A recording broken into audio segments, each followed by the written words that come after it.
In today's video, I'm going to teach you how to use Git and GitHub Desktop tutorial for beginners. We're starting right at the beginning by safely getting GitHub Desktop from the official source, so you have the right app to manage Git repositories with a friendly visual interface. Open your web browser and search for GitHub for Desktop.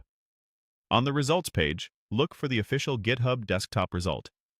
It should clearly reference GitHub and the desktop app. Click that highlighted result to head to the official site. This matters because downloading directly from GitHub ensures you're getting the most up-to-date trusted installer without any extras. Once you land on GitHub's site, find and click the Download GitHub Desktop button. Depending on how the site routes you, you may see this button more than once across different pages or sections. That's okay. When you encounter the Download GitHub Desktop button again, click it to continue. If you get redirected, just keep following the on-screen Download GitHub Desktop prompts until you reach the dedicated download page. A quick tip: if a page seems to stall, a simple refresh usually brings the button back into view.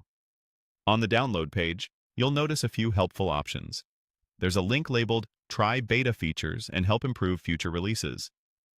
Click this if you want to opt in to early features and send anonymous usage data that helps the team improve the app. You can change this later inside the app settings if you prefer. You might also see Prefer the MSI? If you're on Windows in a managed environment, or you just want a Windows installer package, click that link to grab the MSI version instead of the standard installer. It's functionally the same app, just packaged for different installation needs.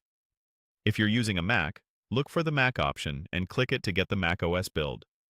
The site detects your platform in many cases, but that Mac link is there if you need to switch manually. And for most Windows users, simply click Download for Windows 64-bit. That's the standard recommended choice for modern Windows machines. After you've clicked the right download option for your system, your browser will begin downloading the installer from GitHub's servers. You're now all set with the correct official package in hand. In the next part of your journey, you'll open that file and continue with setup so you can start cloning repositories, making commits, and managing branches with GitHub Desktop's intuitive interface.